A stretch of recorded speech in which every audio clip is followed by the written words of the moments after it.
Bonjour, bienvenue dans la saison 2 de Comme d'Archi, le podcast qui vous ouvre les portes du monde fascinant de l'architecture, dans une approche non manichéenne et pour ne pas opposer passé et futur, dans une réflexion transversale permettant de vivre au présent dans un cadre de vie plus heureux car mieux identifié. Carpe diem. Je suis Anne-Charlotte, chroniqueuse du podcast, accompagnée de l'ingénierie son pour vous offrir le meilleur. Merci et heureuse de votre fidélité. Maintenant, place au talent. Bienvenue dans Comme d'Archi.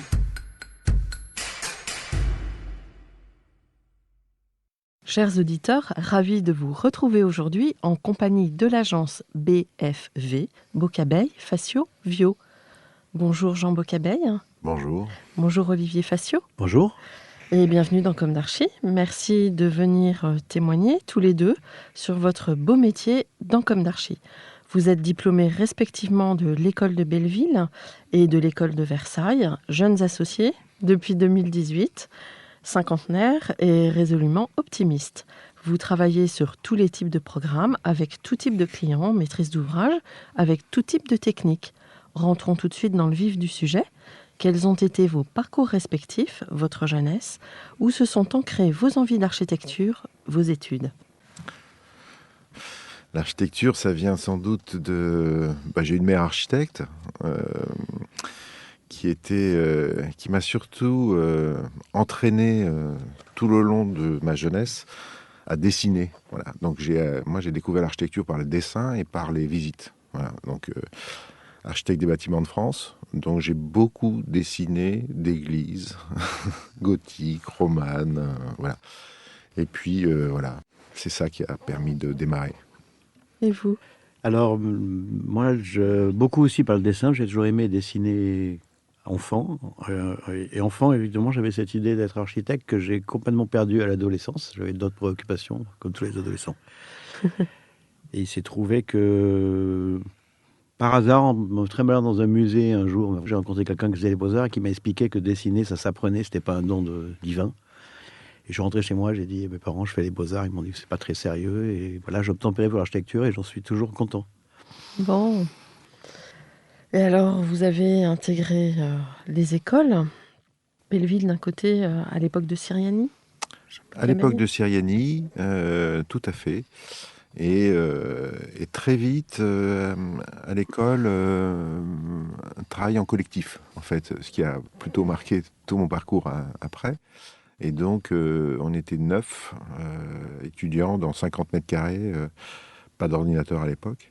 Et on faisait nos projets ensemble, et ce qui a permis d'initier de solides amitiés, futures collaborations. Et puis cette passion collective, ou en tout cas alimentée par nos conversations jusqu'à la tombée de la nuit, ou plutôt au lever du jour. Oui, études à Versailles avec Jean-Brice Viau. Donc pareil, une fine équipe de 5 ou 6 copains qu'on ne s'est pas lâché pendant nos études. Donc il y avait entre autres Jean-Brice Viau, mon premier associé qui était François Roche. Et voilà, des études d'architecture, somme toute classiques. D'accord. Et respectivement, vous avez fait des charrettes dans des grandes agences. Comment vous avez débuté?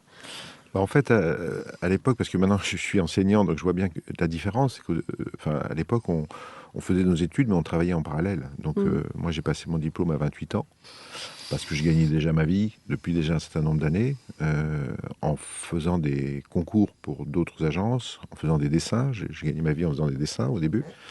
Donc oui, voilà, c'était un apprentissage en direct, l'école plus l'agence. Moi, au contraire, pas du tout. Les études d'architecture uniquement consacrées aux études. Au sortir de l'école, une prétention de jeune étudiant fantastique qui consiste à dire je monte mon agence tout de suite, donc associé avec François Roche, puis au bout de 2 ans de se rendre compte qu'à un moment, on avait des trucs à apprendre un peu quand même. Donc un retour en agence quelques années avant de remonter une agence très tôt. Et vous aviez donc ce retour en agence, c'était dans une agence bien identifiée dans le paysage ou... Plusieurs agences, plutôt en freelance que sur du long terme, mais quand même de mettre un peu les mains dans le cambouis. Et est-ce que vous estimez avoir reçu une éducation architecturale? Chez Uno, chez Siriani, il y avait un enseignement qui était assez didactique, Oui. plutôt. Oui. Donc nous, on n'avait qu'une envie, c'était d'en sortir un peu. C'est-à-dire qu'on maîtrisait très très bien tous les outils de ce type de réflexion et surtout de cette représentation, parce que à l'époque, on sous-traitait pour des confrères qui sont aujourd'hui très très connus. Et donc on fabriquait, on faisait les projets pour eux plutôt en sous-traitance. Pas trop dans les agences, on le faisait directement. En fait, on est passé de l'atelier étudiant à l'atelier d'architecture avec mes copains d'ailleurs. Et donc, on sous-traitait et on a eu envie assez vite de s'émanciper un petit peu de cette façon de faire. Voilà. Tout en ayant en fait conservé les bases et en ayant intégré tout ça, mais de le dépasser. Et moi, quand je faisais mes études, j'avais vraiment l'impression de faire des études d'autodidacte. Oui. L'école, j'avais l'impression qu'on avait un menu dans lequel on pouvait piocher. Effectivement, on passait d'une école, nous, à une autre, d'un professeur plutôt postmoderne, à l'époque ça existait encore, à des modernes, souvent en contradiction avec les professeurs, mais l'école permettait comme ça d'être non pas en conflit, mais en contradiction avec nos enseignements. Et donc, on a puisé dans cette école comme un grand marché de l'architecture pour se former ses propres convictions au fur et à mesure des études. Et le patrimoine était présent à Versailles ou... Le patrimoine Encore n'était pas présent en tant qu'enseignement, mais il était là, il Oui. transpirait, puisqu'on était Ouais. quand même à les écuries du château, donc on habitait dans le patrimoine. Le patrimoine, moi j'avais cette culture-là Oui, quelque c'est part pour ça. avant, Ouais. et arrivé dans cet enseignement Uno qui était pas moderne mais plutôt néo-moderne, j'ai eu un choc de culture pour moi, très fort. C'est-à-dire que d'un seul coup, plus aucune oblique, plus aucune courbe, plus rien d'ornemental, Plus d'allégorie. c'était Ouais. très surprenant pour moi. Voilà. Ouais. Mais en fait, le mélange des genres a façonné finalement des convictions plus tard, quoi. Mais en fait, ça a été quand même un petit peu brutal. Bon. Alors après, vous montez votre agence. Vers quel âge, respectivement? Moi, comme Olivier, juste après mon diplôme, c'est-à-dire à 28 ans, moi, c'est pas mon diplôme, je l'ai passé à 28 ans. Le lendemain, j'étais à l'ordre. On a constitué notre agence tout de suite. Ouais, donc vous prêtez serment. On a prêté serment, exactement. Et puis, on s'est tout de suite engagé avec une agence en sous-traitant, puis en faisant nos premiers projets. Et vous, Olivier? Pareil, tout de suite à 25 ans, Ah à l'ordre et pas de la galère. Voilà. Et donc, vous avez chacun eu des trajectoires un peu différentes avec vos associés, c'est ce que vous disiez? Moi, quand je suis sorti de l'école, je me suis associé donc à Ignacio Prego, qui était donc un camarade, copain de promo. Et avec, justement, tout de suite, il y avait Christophe et Nicolas Zizel, Ouayoun de Cause aujourd'hui. Bon, et tout un ensemble de gens, on partageait des locaux. Et donc, on a tous commencé comme ça. Voilà.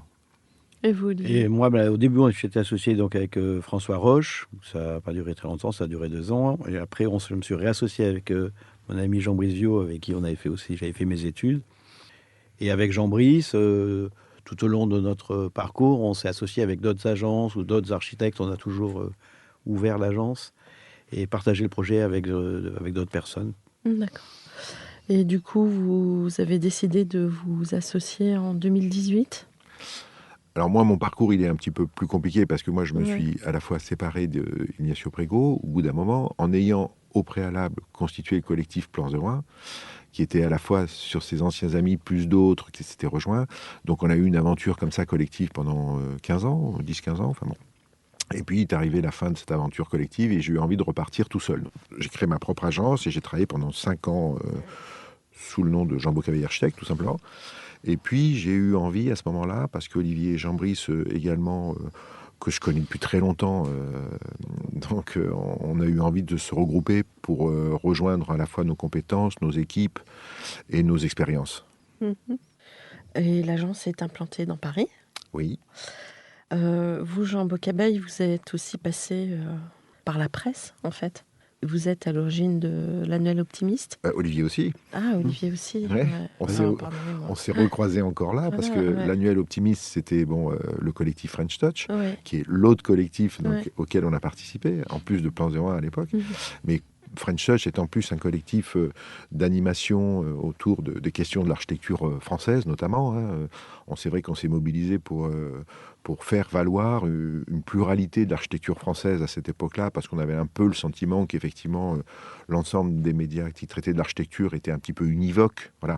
C'était un mouvement à la fois générationnel et pas que, parce qu'il y avait aussi d'autres gens, mais qui nous a amené comme ça à aller rencontrer beaucoup d'architectes et beaucoup d'architecture et publier ces projets, les commenter, faire des tables rondes, enfin croiser nos regards finalement sur une production architecturale française sur une petite dizaine d'années, parce qu'on a fait, je crois qu'on a fait 7 ou 8 annuels, mais on a participé à plusieurs événements.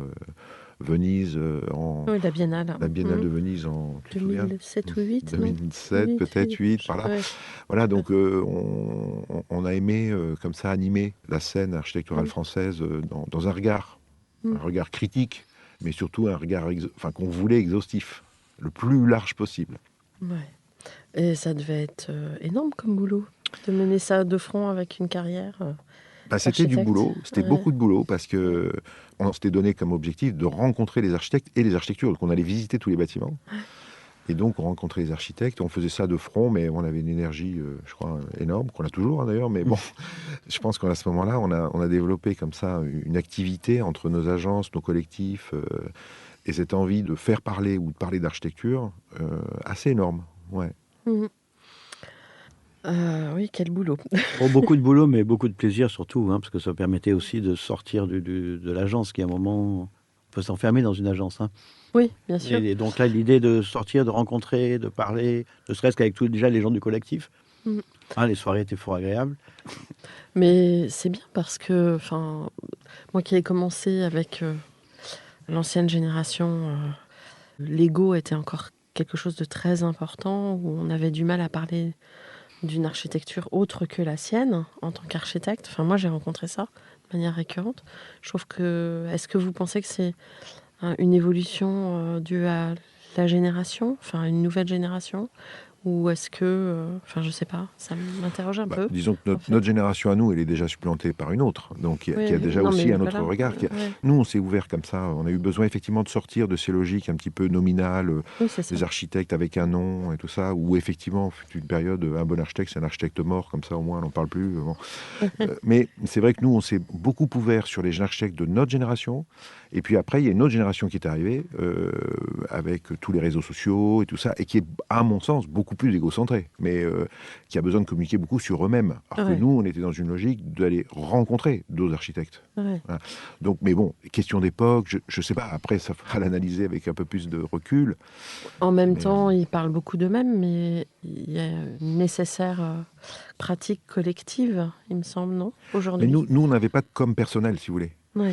À ce moment-là. Donc on n'était pas dans une logique de communication de nous-mêmes. On était dans une logique de communication de l'architecture. Oui, d'une réflexion sur la pratique. Ce qui n'est pas la même chose. Voilà. Oui, et puis il y a un paysage architectural qui, maintenant, depuis plus de 30 ans, a énormément évolué. Moi, je me rappelle quand je suis rentré dans les années 80, j'allais dire, il n'y avait personne. Il y avait peut-être Henri Siriani, Ricardo Bofill et quelques-uns, mais quand on regarde les revues de l'époque, c'était d'une pauvreté absolument énorme. Je trouve, il n'y avait pas grand-chose. Et le secteur de la construction lui-même, d'ailleurs, il n'y a pas grand-chose à construire. Et donc, je pense que le métier se réorganise. Et plus j'ai avancé dans ma carrière, plus on se rend compte qu'il y a de plus en plus d'architectes de talent. Donc, effectivement, les histoires d'ego et de regroupement changent en fonction des époques. Ça va, en tout cas, aujourd'hui, ça va très vite. Oui. Vous avez ce sentiment ? Aujourd'hui, ça va de plus en plus vite et effectivement, les époques se succèdent, les modes, on va dire. Nous, qui avons effectivement une petite cinquantaine maintenant, on a eu le temps de se rendre compte qu'on est passé du postmodernisme au néo-modernisme. Aujourd'hui, on est dans une époque tramiste, je ne sais plus comment on peut dire, ou tramisme, une espèce de sobriété d'un seul coup. Il y a eu une époque dite bling-bling, de laquelle, je pense, on nous a associé beaucoup, parce que French Touch a été beaucoup associé à l'idée de projet un petit peu bruyant, vociférant, voire en tout cas gesticulant. Bon, il y a une époque comme ça, avec de la couleur et des matériaux et des formes un petit peu bizarres. Voilà. Et puis aujourd'hui, on est revenu parce qu'il y a un discours sur une sobriété attendue dans notre époque, qui vient se superposer à une sobriété architecturale. Voilà, donc d'un seul coup, on revient à des expressions extrêmement épurées. Et surtout, je pense une qualité de l'architecture qui s'est extrêmement répandue. Après, à l'époque où j'ai commencé à travailler, donc pareil, on sous-traitait pour des agences parisiennes. Dès qu'il y avait un projet important en province, c'était forcément un architecte parisien. Il n'y avait quasiment pas d'architecte en province qui était connu. Et on voit que, comme ça, en 30 ans, le paysage a énormément évolué. Il y a des architectes de qualité partout, sur tout le territoire, pour des petits et des gros projets. Et donc, oui, c'est un beau cadeau de la vie, quoi, de l'architecture, tout d'un coup, au fur et à mesure des années, qui est montée en qualité. Beaucoup plus de qualité, beaucoup plus d'exigence. Aujourd'hui, un concours, vous devez remplir des notices et prouver et donner des éléments de réflexion sur votre projet qui sont très avancés, très pointus. Quand on faisait les concours à l'époque, c'était coupe façade, vaguement une perce à la main, au trait. C'était l'esquisse, vraiment. Aujourd'hui, on est sur des projets qui sont extrêmement denses. Et pourtant, j'ai entendu dire plusieurs fois qu'on construisait pour 50 ans. C'est-à-dire que la qualité de la construction n'était pas tellement au rendez-vous.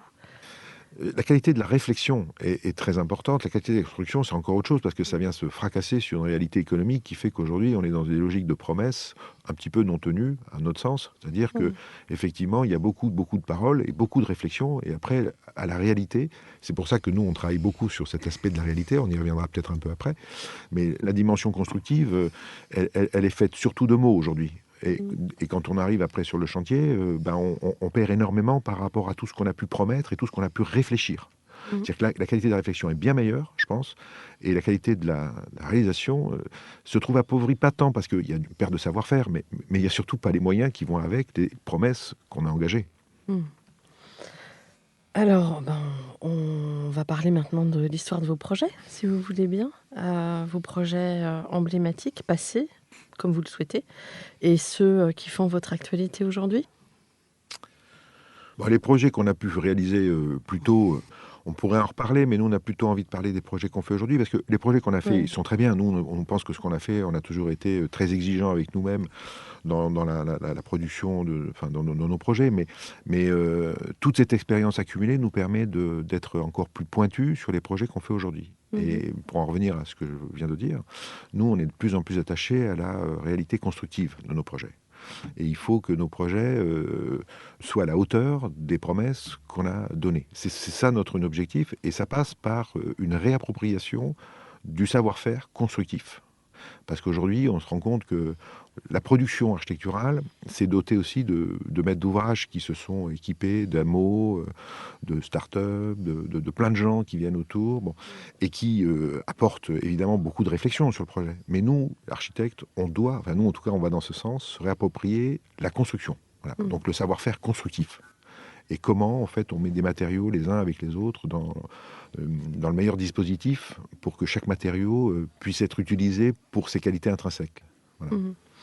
Les réinventés ont un peu réinsufflé cette réappropriation du projet par l'architecte, non ? Je pense que les réinventés, ils ont surtout un peu fait que nous, fut une époque, on proposait plein de choses sur l'usage sur les bâtiments, et nos promoteurs ou nos donneurs d'ordre nous disaient on n'est pas trop sûr. Le réinventer a d'un seul coup réinsufflé beaucoup de choses sur l'usage, mais d'un seul coup aussi une grande perte sur le savoir-faire constructif. Parce que d'un seul coup, on a promis plein de choses, mais au résultat, on ne les voit pas trop, ou en tout cas, c'est pas tout à fait... voilà. Donc nous, on revient vachement sur cette question-là. Olivier, alors, les projets. Alors, les projets, vaste sujet. Moi, le sentiment que j'ai sur les projets anciens et présents et futurs, c'est qu'on a toujours travaillé, à l'époque avec Jean Brice et aujourd'hui avec Jean, comme des projets de façon singulière. Peut-être pour ça que sur notre production, il n'y a pas forcément toujours une ligne graphique ou plastique identifiable. Et donc, on a toujours pris les projets comme quelque chose de singulier, unique, avec ce plaisir toujours renouvelé d'être surpris par le résultat auquel on arrive à la fin du projet et pas une image qui est déjà préétablie. Ce qui fait que toujours autant de plaisir à dessiner des projets, depuis les premiers projets qu'on a pu faire avec Jean Brice, aujourd'hui tous les projets qu'on fait avec Jean, ça a ce plaisir renouvelé de tester de nouvelles techniques, de nouveaux usages, des nouveaux concepts, des nouvelles façons de raisonner et des nouvelles façons d'habiter et de vivre. Alors, par exemple, sur quel projet vous aimeriez parler de ça ? Bon, une des expériences marquantes qu'on a vécues et qu'on vit aujourd'hui avec Jean dans l'aménagement, la plus singulière, et parce que pas que la plus grosse, mais la plus grosse, c'est l'immeuble plus, qui est un immeuble en bois, qui est une vraie aventure d'architecte par la durée. Ça a duré 10 ans. Combien de niveaux? 7 étages. C'est 30 000 mètres carrés de bureaux autour de l'atrium et 7 étages. Et ce qui était singulier dans cette aventure, enfin ce qui m'a le plus marqué, c'est qu'il y a 15 ans maintenant, on proposait des immeubles en bois avec des potagers, un atrium, etc. Et ça paraissait farfelu au maître d'ouvrage. Les 5 premières années, au bout de 5 ans, c'est devenu une évidence pour tout le monde et ça a été réalisé en poussant le curseur encore plus à fond de ce qu'on avait proposé au début du projet. Mhm. Donc, oui, je pense qu'aujourd'hui, on vit une époque formidable, quand même, parce qu'il y a des champs d'ouverture qui s'ouvrent tous les jours, des préoccupations écologiques, citoyennes, constructives, et une intelligence du devenir du bâtiment, des matériaux, qui effectivement n'était pas du tout là dans les années 80, évidemment, et qui augmente et qui est un vrai plaisir, puisque à la fin, c'est l'utilité de ce qu'on fait, l'utilité sociale qu'on se fait, et des bâtiments qu'on construit, qui prend de plus en plus de pertinence, ce qui est effectivement un sujet de satisfaction permanent. Il se situe où, cet immeuble? Il se trouve à Saint-Denis. Mhm. Il se trouve à Saint-Denis. Aujourd'hui, ça va être donc le siège de Paris 2024 et on travaille sur l'aménagement intérieur. D'accord. Il y a ce souci toujours constant, effectivement, d'être en veille, en fait, par rapport aux évolutions de la société. Et je pense qu'on a toujours, Olivier et Jean-Brice de leur côté, et moi, à travers mes collectifs, essayer d'interroger la société pour que, avant le projet, il y ait un sujet. Donc on s'interroge sur le sujet, et c'est le sujet qui devient projet. Et ce qui, effectivement, a pour conséquence que bien souvent, les projets ne se ressemblent pas, parce que les sujets sont différents et que les époques changent. Et donc aujourd'hui, donc tu viens de parler de Pulse, et aujourd'hui, on est en train de travailler sur des projets. Et quelque part, quand on est en veille vis-à-vis d'une société, il faut être un peu opportuniste, mais au sens positif du terme, c'est-à-dire qu'il faut saisir les opportunités. Et aujourd'hui, avec cette crise sanitaire qu'on connaît, il se trouve qu'on vient de faire des projets, là, un des derniers qu'on vient de gagner. Par exemple, on a proposé quelque chose qu'on a eu du mal à imposer avant, enfin en tout cas pour lequel on perdait tout le temps. Mais cette fois-ci, c'est passé, c'est de proposer un projet avec des logiques, c'est du logement, avec des logiques de desserte, de coursive extérieure qui permettent d'amener à son logement pour faire des logements traversants, avec une coursive qui permet d'avoir un petit espace extérieur avant de rentrer chez soi. Enfin, il y a toute une idée de parcours, si vous voulez, depuis l'espace public jusqu'à chez soi, qui passe par des espaces extérieurs qualifiés.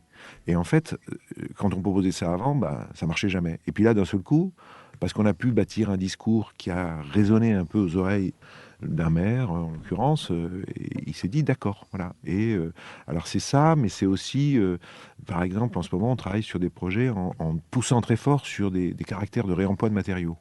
Donc on l'avait déjà initié sur Pulse, on a travaillé ça sur une...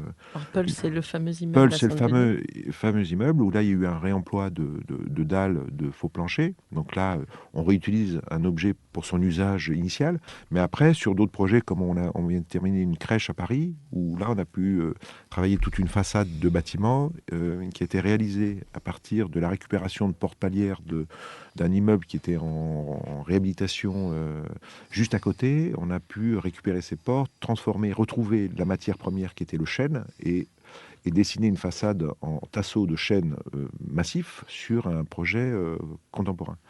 Et ça, c'est des choses qui nous intéressent aussi beaucoup et qu'on essaye de déployer sur tous les projets qu'on a en ce moment. Donc, il y a une question comme ça de saisir l'air du temps. Enfin, c'est plus que l'air du temps, finalement. C'est aussi... être en phase avec son être temps. en phase avec son temps, voilà. Ouais. Et sur ce réemploi, vous travaillez avec des spécialistes du réemploi, j'imagine? Oui, sachant qu'il y a des filières qui sont en train de se développer. Alors, c'est assez émergent encore en France, mais il y a des acteurs très impliqués et très volontaires. Donc, c'est quelque chose que nous, on apprécie beaucoup, parce que c'est des gens qui sont aussi impliqués que nous. Et donc, des gens qui, effectivement, sont en train de développer. Alors, on travaille avec Bellastock, par exemple, mais on commence à connaître de plus en plus d'acteurs, effectivement. Et puis, les territoires s'équipent de plus en plus de plateformes de récupération de matériaux. Donc, nous, on va rencontrer ces gens-là et on essaie de trouver des ressources, des moyens de stockage et surtout des matériaux qu'on pourrait réemployer. Et là-dessus, le champ d'invention est immense. Oui, parce que on s'interroge sur comment être en phase, en fait, avec un besoin de matière à un instant T sur un projet.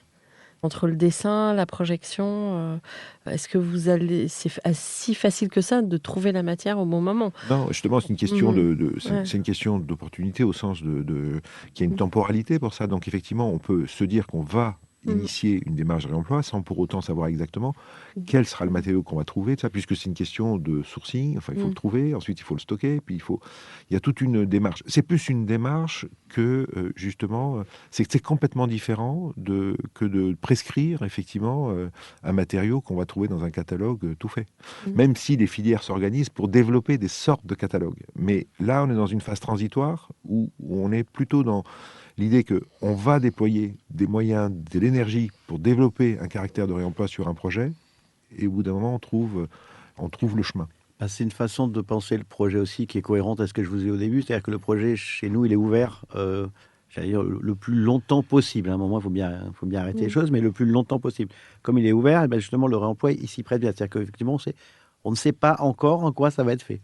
Ou Mhm. comment. On se laisse toujours l'opportunité d'avoir une bonne idée à un moment, d'avoir un ingénieur qui nous apporte quelque chose qu'on n'avait pas, une entreprise aussi qui peut encore améliorer le projet. Donc, nous, quand on travaille, on ne part pas sur un a priori qu'il faut absolument réaliser, qu'on l'a dessiné au poil, j'allais dire, mais une façon de travailler qui laisse ouvert toujours aux bonnes idées. Quand leur emploi, il s'inscrit parfaitement là-dedans, bah, d'être ouvert à ces opportunités qui vont se présenter ou pas, et on se rend compte que chaque fois qu'on cherche, bah, il y a toujours quelque chose qui se présente.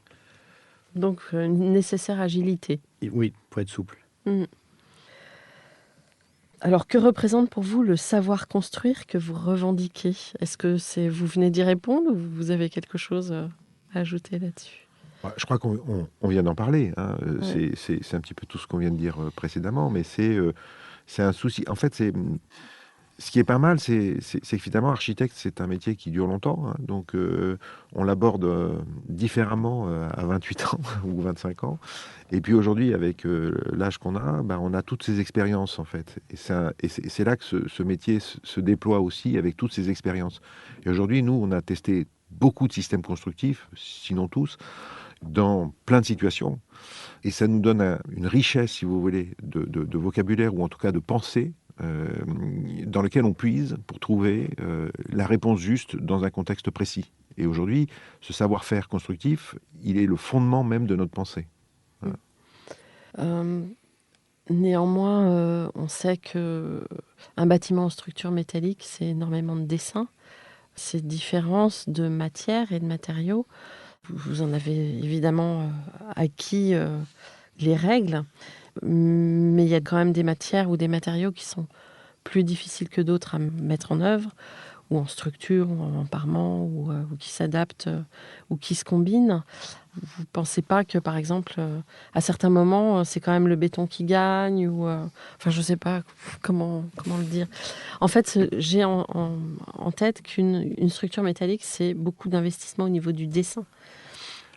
Donc, ça s'anticipe. Bah, de toute façon, Ouais, tout s'anticipe. Après, on essaie de ne pas avoir d'a priori et effectivement de ouais. mettre le matériau juste Mm. au bon endroit avec des critères qui changent. Par exemple, aujourd'hui, il y a un critère, une des raisons pour lesquelles on essaye de construire le maximum en bois, qui est une des raisons qui est souvent très peu évoquée, au-delà du bilan carbone, c'est que on s'est rendu compte en lisant des ouvrages et avec nos bureaux d'études qu'en fait, par exemple, quand on investit 100 euros dans le bois, je crois qu'il y en a 80 qui reviennent à la main-d'œuvre et de la main-d'œuvre hautement qualifiée. Dans le béton, il doit y en avoir 60 et dans le métal, il doit y en avoir 40. Mm. Donc évidemment, en tant qu'architecte responsable, on se dit si on dépense 100 euros et que ça va de la main-d'œuvre qualifiée, c'est beaucoup plus intéressant que d'aller filer de l'argent à de la sidérurgie chinoise pour faire une caricature. Vous voyez ce que je veux dire? Mm.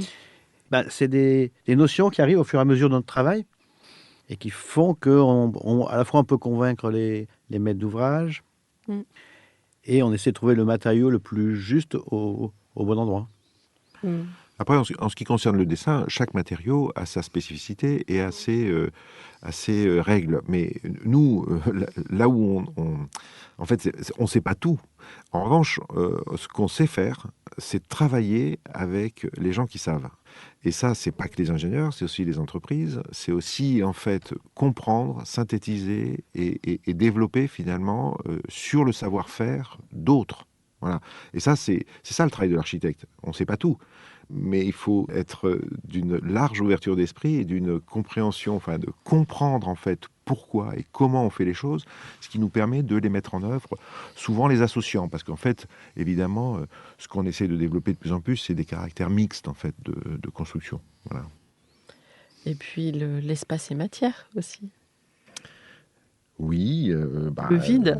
le vide, oui. Mais alors ça, vous voyez, par exemple, moi, mon enseignement à l'école de Siriani, on me parlait beaucoup d'espace. On me parlait pas du tout de matériaux, on me parlait très peu de matérialité. Donc cet enseignement d'un espèce de vide qui serait une espèce de substance sacrée qui formerait le bonheur, c'est quelque chose qu'on a effectivement acquise et qu'on a appris. Mais honnêtement, on a eu envie, disons, de définir les critères d'un espace autrement. Et je crois que nous, enfin, je pense que Olivier et Jean-Brice aussi, ils ont cette dimension de la matérialité, si vous voulez, un espace. Enfin, on pourrait en parler pendant des heures, si vous voulez, mais c'est pas qu'une dimension, c'est pas qu'une lumière, c'est plein de choses. Donc tout ça, c'est plus indicible, voilà. Mais enfin, ça nous concerne. On en est très très convaincus, ça c'est sûr. Et il y a cette volonté, mais qui, je pense, quand même aujourd'hui, c'est vrai que ça n'était pas au début de notre carrière. En tout cas, moi, ça l'était chez les architectes anciens que j'admirais, et c'est souvent le cas de la belle architecture. C'est une architecture qui ne cache pas son matériau, hein, avec du placo, pour ne citer que lui, et qui laisse apparaître la réalité de la construction comme ambiance, ornement, structure, et tout ça. Et donc, cette volonté qui transparaît à peu près dans tous nos projets, que le matériau constructif soit apparent et pas masqué par un calepinage. Quoi que ce soit. Comment est composée votre équipe ?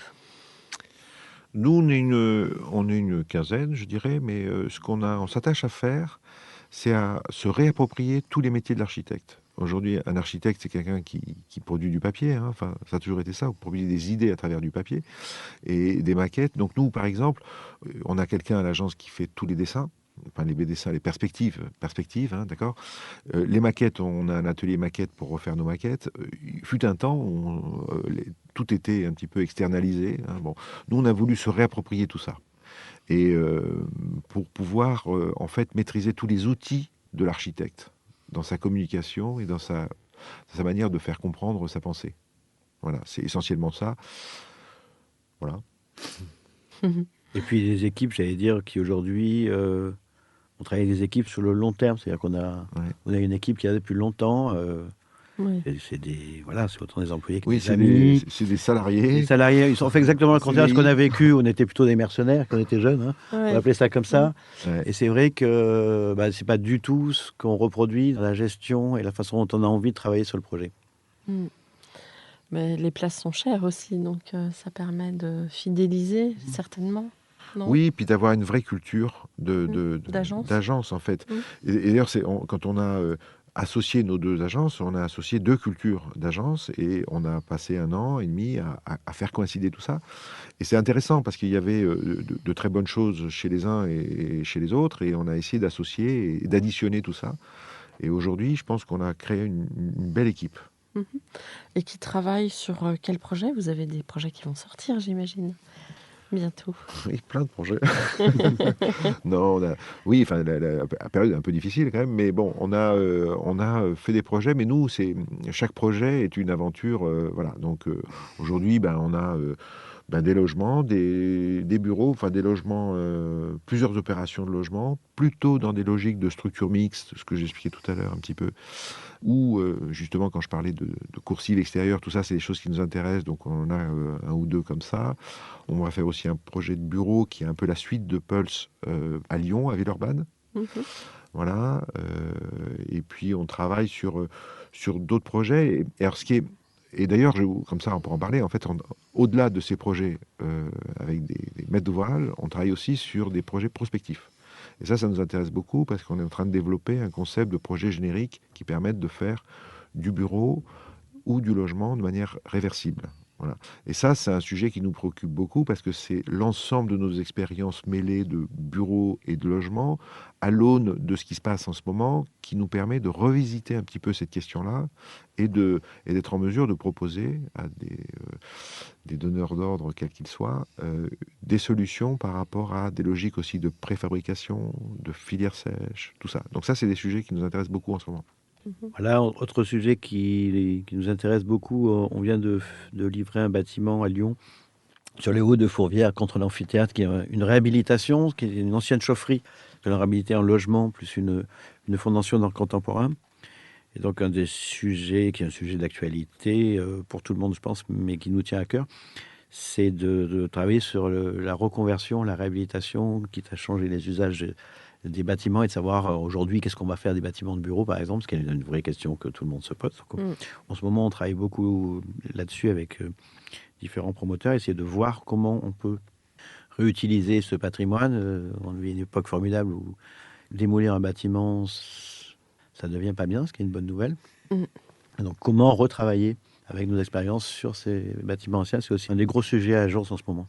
Bon, d'ailleurs, on est en train de travailler sur un bâtiment comme ça, qui est un très beau bâtiment dans le 14e, qui est rue Boissonnade, qui est un bâtiment de bureau de la ville de Paris, et un petit bâtiment très singulier, mini Flatiron, mini, hein, mais bon, rue de Boissonnade, et qu'on transforme donc de bureau en logement, avec une extension en structure mixte bois-béton, encore, je reviens.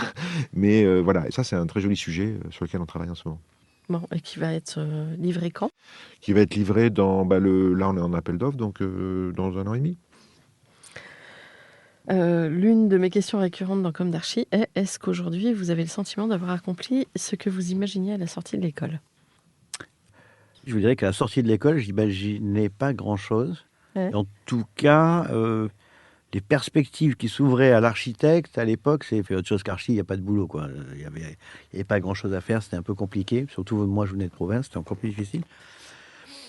Donc, ouais, je n'imaginais pas grand-chose. Et si j'avais dû imaginer quelque chose, je pense que ce à quoi on est arrivé était plutôt Pas mal. mieux que Ouais. ce que j'aurais pu imaginer à l'époque, oui. Et vous, Jean? Moi, je suis comme Olivier, je suis provincial, donc arriver à Paris, construire déjà dans Paris, c'était un truc stratosphérique. De l'ordre du fantasme, quoi. De l'ordre du Hein. fantasme. Oui. Voilà. Après, au-delà de ces petites satisfactions de l'ego, je dirais, aujourd'hui, je trouve que je ne m'attendais pas à ce que, effectivement, ce métier soit les objectifs de ce métier.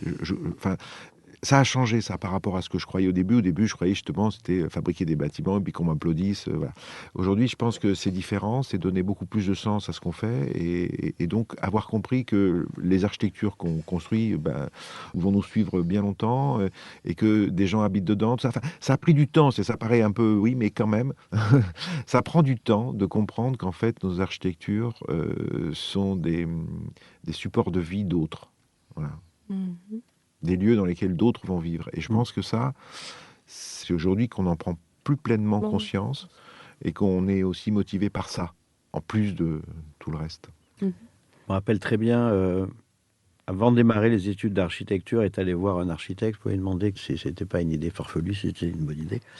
Et à l'époque, sa réponse était il y a 90% d'emmerde et 10% de plaisir. Pour les 10%, ça vaut le coup. Je dirais aujourd'hui, ouais, on doit être à 50-50, quoi. Le pourcentage s'est amélioré. Hein, Ouais, donc vous êtes réellement optimiste? et ouais, on essaye. Oui. Ouais. Vous, la crise sanitaire a beaucoup impacté votre pratique? Oui, un petit peu. Après, la crise sanitaire, c'est structurel, puisque c'est tombé comme ça pour tout le monde. Et puis nous, conjoncturellement, ça tombait à un moment où on avait un petit peu un creux de projet, tout ça. Mais bon, voilà. Après, oui, ça a modifié notre pratique. Oui, parce qu'on a été obligé de s'adapter avec des logiques de télétravail et un petit peu de Zoom en continu. Mais pour autant, ça change aussi, surtout, nos façons de penser. Enfin, nos façons de penser, les espaces qu'on est en train d'imaginer. C'est-à-dire qu'on pense que ça va avoir un impact important sur la façon dont les gens habitent, sur la façon dont les gens travaillent, et que donc nous, on se doit de penser, de proposer des solutions par rapport à ça. Vous aviez participé à la réflexion du pavillon de l'Arsenal? Moi, j'avais écrit un petit texte sur les mauvaises herbes. Enfin, bon, c'était l'idée de dire que cette notion de nature revenait très, très fortement, au sens où cette nature qu'on ne contrôle pas, malheureusement pour les hommes qui souhaitent tout contrôler, et ben voilà, quelque chose nous échappe et nous met bien dans l'embarras. Mhm. Alors, comment imaginez-vous ce monde d'après? Vous l'imaginez ou... On essaye, c'est quand même Mm. le cœur de notre métier, c'est aussi de construire pour projeter. demain. Donc si on ne protège pas demain, on ne fait pas notre métier. Ça dépend à quelle longueur on regarde. Moi, je pense que le gros souci aujourd'hui et le gros sujet de demain, il est à une échelle qui est plus macro, qui est vraiment le problème de l'urbanisme et de l'aménagement du territoire, avant même celui de l'architecture qui arrive en dernier. Et où effectivement, on a des leviers, mais les leviers essentiels, c'est l'aménagement du territoire et l'urbanisme. Il y a une évidence aujourd'hui qu'il faut densifier le maximum, et les spécialistes, mais ça me paraît totalement logique, pensent qu'il faut avoir des villes de plus en plus denses et de petite ou moyenne taille. Alors on en est loin, c'est un vrai travail à long terme, il faut l'avoir en tête quand on dessine un bâtiment, proposer effectivement cette densité, mais si on veut régler les problèmes de transport, évidemment, densité et sur des choses qui s'éloignent de la mégalopole. Et puis après, on a tous nos fantasmes du monde de demain, mais je pense que le fantasme du monde de demain qui imagine tout le monde dans sa petite fermette avec au milieu d'un paysage bucolique, etc., c'est une belle image qui, à mon avis, ne correspond pas du tout à la réalité de ce qui devrait advenir si on veut être raisonnable et responsable au niveau de l'énergie et donc des transports. Et puis la densité, c'est se tenir chaud. Hein. Bon. Après, il y a un autre aspect, c'est qu'on est dans une époque où on est toujours très, très orienté vers une pensée du moins. C'est-à-dire bas carbone, enfin on utilise des termes comme ça. Minimiser l'empreinte. Enfin, on est toujours sur des logiques de réduction. Bon, ce qui est incontestable. Mais je pense qu'il faut peut-être retrouver le plus en changeant les critères. C'est-à-dire que, par exemple, plus de confort aujourd'hui, est-ce que ça ne veut pas dire forcément se chauffer plus? Mais peut-être que c'est se dire plus de lumière. Parce qu'il y a quand même un truc un peu dingue à se dire qu'on va, pour réduire nos consommations, se retrouver dans des projets de plus en plus compacts, avec des projets de plus en plus épais, avec des fenêtres de plus en plus petites. Donc c'est logique de moins. Je trouve qu'il faut trouver quels sont les critères qui nous permettent de faire du plus, tout en respectant effectivement la grande dynamique qui est la nôtre, à savoir moins consommer. Mais moins consommer, ça ne veut pas dire forcément moins de confort, à condition de changer la notion de confort. Parce qu'être tous à 21 degrés, est-ce que ça a du sens? Voilà, donc... voilà. Et demain, surtout, c'est un vrai sujet de société, au sens que je pense que demain, ce qui va changer le plus, c'est la façon de produire. C'est-à-dire qu'on vient effectivement des années 80, où, avec ce mythe encore qui était là de l'architecte Diemurge, qui décide de tout à la place de tout le monde, et qui est, lui, sait autant en urbanisme qu'en architecture, etc. Et on va dans une époque, et je pense qu'il faut qu'on aille dans une époque où il y a de plus en plus de parties prenantes, de plus en plus de concertation avec les futurs habitants, les techniciens, les politiques, les administratifs. De toute façon, aujourd'hui, c'est plus un choix, c'est notre vécu. Et je pense que dans le futur, on ne sait pas comment ça va se cristalliser, mais c'est cette partie-là qui va transformer plus encore l'architecture. C'est une façon de comment l'architecture s'est réappropriée par le collectif, c'est réapproprié par les gens, c'est réapproprié par les politiques, c'est réapproprié par le quartier, de façon à ce que on puisse faire usage de l'architecture de façon intelligente. Et vous avez l'impression que le commun des mortels s'y intéresse tant que ça? Dès qu'on leur propose, si on propose sur un immeuble de logement, un local commun, un potager, etc., c'est-à-dire des lieux qui fabriquent du commun, évidemment, tout de suite, ça va intéresser les gens. Quand on propose des immeubles où il n'y a pas de commun, comment voulez-vous que les gens décident quoi que ce soit? Il faut qu'il y ait quelque chose à partager, en dehors du local poubelle, du local vélo et du hall, évidemment, pour ne parler que des immeubles de logement. Et pareil pour la gestion géographique de la ville. On le voit aujourd'hui apparaître comme ça, des espaces partagés, gérés collectivement. Et c'est ça qui va permettre d'intégrer les gens à notre réflexion, parfois même, ça peut aller jusqu'au dessin. Mais Oui, c'est une volonté politique. De toute façon, on ne va pas y couper. Et ça va transformer aussi énormément et notre pratique, et l'architecture, et la ville. Enfin, j'espère. C'est aussi une question de génération. Je pense que très clairement, la génération qui nous suit a davantage imaginé qu'il y avait du positif à partager.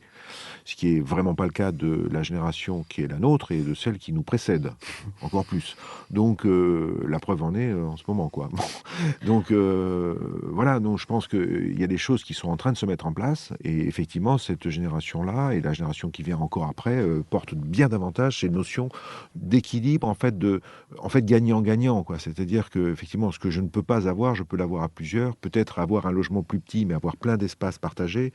Et d'ailleurs, même dans leur façon de vivre, nous, on a des enfants qui ont entre 20 et 25 ans, hein, donc on voit bien qu'ils vivent différemment de nous à cette époque-là. Hein, donc, ils vivent de manière beaucoup plus collective, en tribu. Enfin bon, c'est assez Alors, étonnant. c'est assez paradoxal, parce que vous disiez en début d'émission qu'ils sont très préoccupés par leur image, quelque part, Oui. et paradoxalement, ils sont plus aptes à vivre en communauté. Ah, mais on n'échappe pas à nos paradoxes. Je pense qu'il y a plein de paradoxes dans une société. Ils sont effectivement, le développement des réseaux sociaux fait qu'il y a un développement de l'ego qui est incroyable. Et puis en même temps, pour reprendre une expression du moment, ils sont capables de vivre bien plus en communauté que nous. Alors, quel conseil donneriez-vous aux étudiants en architecture aujourd'hui? D'ailleurs, Jean, vous enseignez. Qu'est-ce que vous aimeriez leur dire pour ceux qui nous écoutent? Ce qui est étonnant, c'est pas tant ce que je leur dis que les sujets qu'ils me proposent, en fait, enfin, que nous leur proposons dans le cadre des études, mais aussi je suis des diplômes. Et je suis frappé d'une chose, c'est que dans le cadre du diplôme, c'est l'étudiant qui arrive avec son sujet. Et tous les sujets concernent des sujets soit de reconversion de site, soit de projets extrêmement économes dans des logiques de reconversion, soit de friches industrielles, mais aussi de territoires oubliés. Voilà. Donc c'est étonnant, et j'ai pas un seul étudiant qui vient me voir pour me dire j'ai envie de faire un aéroport. Ou un hôtel de luxe. Il n'y en a pas un qui arrive avec son projet ex nihilo non, gigantesque. Ça n'existe plus. À notre époque, ouais. Moi j'ai fait un diplôme, par exemple, je le dis, j'ai fait un stade de football. Voilà, je pense que il n'y en a pas un étudiant qui viendra avec un programme pareil. Donc c'est plutôt ce qu'ils nous disent eux. Et donc nous, effectivement, pendant tout, évidemment qu'on les met en vigilance et que finalement ces sujets-là d'abord sont portés par une génération qui a cette préoccupation-là, mais aussi évidemment à travers tout l'enseignement qu'on leur prodigue les années précédentes, on les renseigne sur tous ces sujets-là, donc de plus en plus des logiques de réemploi, que ce soit le réemploi de matériaux ou le réemploi finalement d'un bâtiment, ce qui est la restructuration. Voilà, donc ça c'est ça qui est très frappant en ce moment. Moi j'aime beaucoup cette vision de la vie de demain qui est celle de Damasio, qui est un écrivain de science-fiction. Les écrivains de science-fiction, j'ai toujours pensé qu'ils se trompaient pas trop. La preuve, aujourd'hui, on est en train de vivre un espèce de cauchemar qui a quand même été écrit. On se rend compte qu'aujourd'hui, les écrivains de science-fiction, ils écrivent ils décrivent un monde beaucoup plus positif. Et suivant l'expression de Damasio, ils décrivent un monde qui serait une ZAD qui a réussi. Alors, je ne pense pas que ça soit de point de vue formel ou architectural, enfin, je l'espère. Ça va être plus complexe que ça, mais ça raconte bien cette façon de s'organiser ensemble. La façon dont on peut fabriquer une ville, dont on peut fabriquer un projet, fabriquer le demain, et non pas avec un architecte et un urbaniste en chaise qui dessine pour tout le monde. Mais une ZAD, c'est d'abord une façon de travailler ensemble avant d'être une forme. Non, on sort, c'est les systèmes de gouvernance. Et en fait, c'est les systèmes pyramidal, si vous voulez. C'est le côté effectivement extrêmement univoque. Un maire décide d'un aménageur qui décide, d'un urbaniste qui décide, d'architecte et de promoteur. Ça, je pense que ce système-là, qui est effectivement encore très présent, il va finir par s'épuiser. Et je pense qu'on ne peut plus décréter à ce point des territoires avec des pensées uniques, même si... tout le monde fait énormément d'efforts pour que tout soit fait en même temps, mais le en même temps, justement, parfois, c'est un peu compliqué. On le voit très bien aujourd'hui sur des expériences que moi j'ai menées il y a quelques années, mais à toute petite échelle, et qu'aujourd'hui ça commence à se structurer. C'est des échelles d'immeubles où effectivement, c'est des propriétaires qui se réunissent pour habiter au sein d'un immeuble. C'est pas un promoteur qui vend un produit, mais des gens qui arrivent à se réunir pour fabriquer du programme, de l'architecture. Et donc de la vie, c'est quand même très, très, très nouveau, et je pense qu'on va aller forcément dans ce sens-là. Finalement, l'individu va être beaucoup plus actif. On l'espère. Il faut.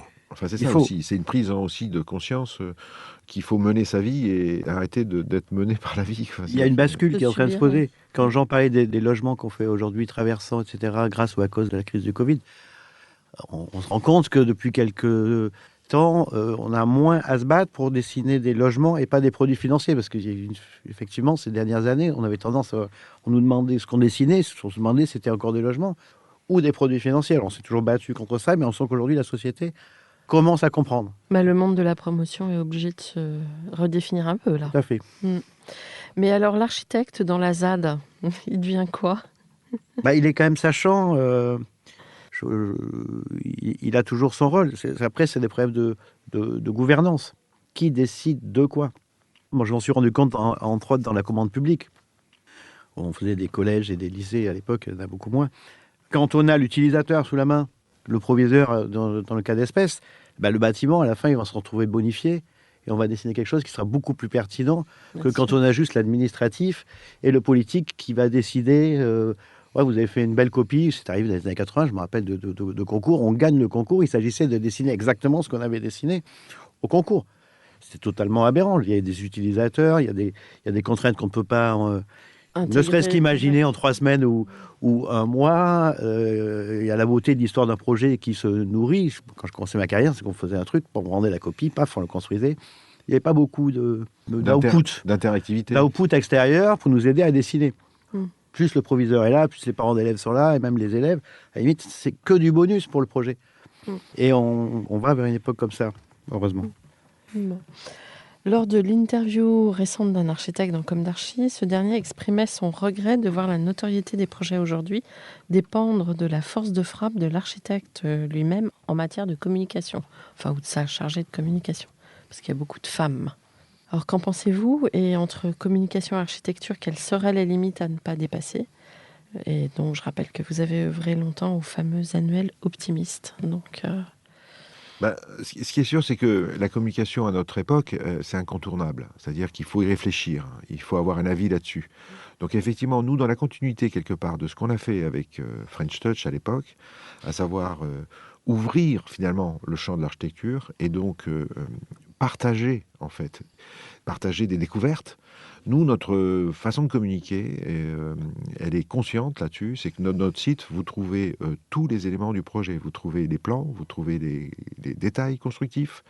Donc, on partage tout. Nous, on est plutôt dans une logique open data. Et l'idée, c'est que les bâtiments qu'on ne va pas faire, et il y en a un paquet, si quelqu'un peut s'en emparer pour les faire, tant mieux. Parce que les logiques de communication où on est seulement dans l'idée de faire apparaître une image un peu énigmatique, puisqu'on ne dit pas ce qu'elle est, on ne dit pas ce qu'il y a derrière, juste pour capter un autre bâtiment, si vous voulez, je le comprends, on le comprend tous, ça fonctionne comme ça en ce moment.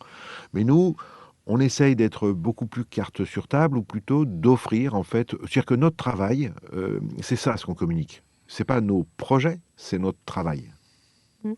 Voilà. Donc c'est ça notre envie à travers tous les réseaux de communication d'aujourd'hui. Olivier, vous aviez quelque chose à ajouter? Oui, moi j'ai toujours eu l'impression que, grâce à Jean, il y a un peu plus de communication au sein de notre nouvelle agence. Avec M. Vieux, on a été vraiment minable à ce niveau-là. On pourrait en parler comme ça, mais on se rend compte qu'en fait, si le bâtiment vaut la peine, la communication, elle est là. Elle marche. Elle marche. Oui, s'il y a quelque chose de singulier, d'intéressant à raconter, évidemment, ça va être raconté par votre métier. Il est bien fait. Oui, nous, on a un rôle de passeur et il faut bien assurer ce rôle. Et c'est vrai que à travers Instagram, tous les réseaux maintenant, on voit que un bon travail d'architecte, là où le contrat a été rempli, les gens ont quand même cette facilité à le relayer, à le reconnaître. Pour finir, selon vous, qu'est-ce qui définit très précisément l'esprit de votre agence? Enfin, on en a déjà pas mal parlé, mais peut-être en 1 ou 2 phrases, qu'est-ce qui fait votre différence? Pour reprendre un petit peu tout ce qu'on a dit, moi je pense que nous, on a une approche très réaliste, très pragmatique, mais ce qui n'empêche pas l'invention, bien au contraire. En fait, nous, on invente à partir de ce qu'on sait. C'est un pragmatisme, c'est-à-dire que c'est sur des choses qu'on maîtrise ou pour lesquelles, en fait, on s'entoure de gens qui nous permettent de les maîtriser, qu'on propose de l'invention. Et donc, aujourd'hui, il faut être force de proposition, parce qu'on est dans une époque de transition importante. Voilà. Et nous, on propose. Peut-être retrouver le plaisir aussi. Ouais. La notion de plaisir En architecture. est une notion qui est débattue aujourd'hui parce que dans ces espèces d'injonctions sur la sobriété, tout ça, il y a un caractère un petit peu appauvrissant, si vous voulez, où il faudrait se retenir, enfin, il faudrait être dans la retenue, et donc on se permettrait plus. Bon, le plaisir, c'est pas que le dessin d'architecture, c'est aussi, par exemple, quand on a fait Pulse, on s'est rendu compte d'une chose, c'est que cette atmosphère intérieure, si vous voulez, le bois, c'est pas seulement sa vertu sur sa valeur carbone, c'est aussi ce que ça dégage. C'est-à-dire qu'à un moment donné, c'est un matériau qui permet de donner un sentiment de bien-être très fort. Donc ça, c'est indécelable dans une photographie. Il faut le voir, il faut être dedans pour le comprendre. Voilà. Et vous parliez de plaisir. Moi, je pense que ce plaisir d'être toujours surpris par le bâtiment qui va advenir, que l'on ne connaît pas. Et garder toujours cette surprise sur la production qu'on va dessiner. Merci beaucoup pour votre témoignage riche. Et retrouvons-nous donc sur votre bâtiment Pulse en anglais dans l'édition de mercredi. Merci, au revoir. Au revoir. Au revoir.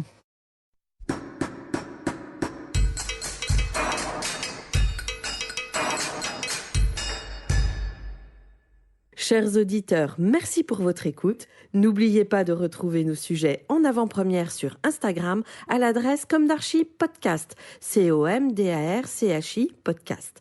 Si vous aimez ce podcast, favorisez sa diffusion en lui donnant 5 étoiles sur Apple Podcast, plus un petit commentaire, ou sur votre plateforme de podcast favorite. Et surtout, abonnez-vous pour écouter tous nos épisodes gratuitement.